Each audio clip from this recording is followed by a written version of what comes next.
মা এমন একটি সম্পদ। মা কেমন সম্পদ শুনো উম্মত, মা এমন একটি সম্পদ। তুমি নামাজে দাঁড়িয়েছো, মা তোমাকে ডাক দিয়েছে।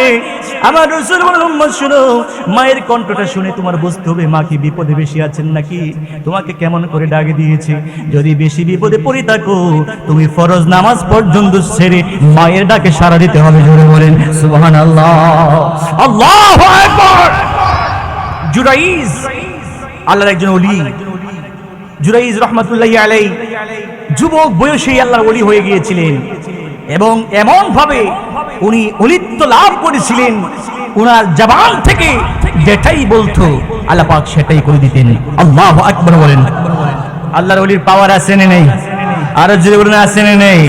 আবার কিছু লোক বলে ওলি কিসের, আবার আল্লাহ পাক তো নামাজ দিয়েছেন, রোজা দিয়েছেন, হজ দিয়েছেন, যাকাত দিয়েছেন, আল্লাহ রাব্বুল আলামিনের ইবাদত করলেই তো আমরা জান্নাত পেয়ে যাব, ওলির কাছে যাওয়ার কি প্রয়োজন? এমন লোক আছে না? না আরো জোরে বলেন আছে না নাই?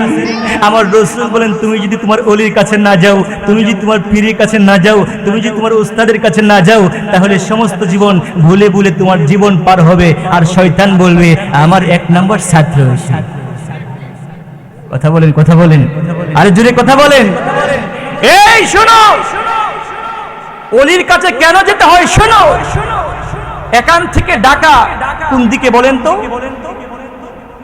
কোন দিকে? পশ্চিম দিকে। কোন দিকে? আচ্ছা দক্ষিণ পশ্চিমে, ধরেন পশ্চিমে। ঢাকা কোন দিকে? পশ্চিমে। এখন আপনাকে ভৈরবের বর্তমান এমপি সাহেব নাম কি? জিল রহমান পাপন। আর আপনাদের রায়পুরের এমপি কে? হ্যাঁ, রাজু সাহেব ঘোষণা করছে কালকে সকালের ভিতরে আপনাকে চট্টগ্রাম যেতে হবে। কোথায় যেতে হবে? চট্টগ্রাম, এবং পায়ে হেঁটে। এখন আপনি চট্টগ্রাম যাওয়ার বিধান হয়েছে, অর্ডার হয়েছে, আপনি চট্টগ্রামের রাস্তা চিনেন না, আপনি কাউকে জিজ্ঞাসা না করে পশ্চিম দিকে হাঁটা শুরু করেছেন। বলুন তো চট্টগ্রাম যাইতে কতক্ষণ সময় লাগবে? জীবনেও যাওয়া যাবে? কল্পনা করা যাবে? যাইতে যাইতে পাকিস্তান মনে হয় সামনে নাকি? ঢাকা পার হয়ে মানে সর্বশেষ বাংলাদেশ পার হয়ে পরে কি ইন্ডিয়া। কিন্তু চট্টগ্রাম আর যাওয়া হবে? জোরে বলে। শয়তান বলে, আজাজিল বলে এই তো আমার পাগল পেয়ে গেছি, অর্ডার করে চট্টগ্রামের জন্য সে রওনা করছে ঢাকা। আছে না নাই?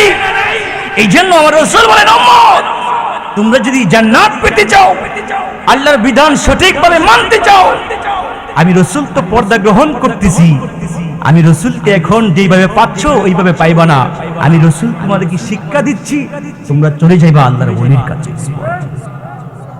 কার কাছে? আল্লাহর ওলির কাছে। ওলির কাছে গিয়ে ওলির সাথে মুসাফাহা করবা, আমি রাসূলের সঙ্গে মুসাফাহা করা হয়ে যাবে।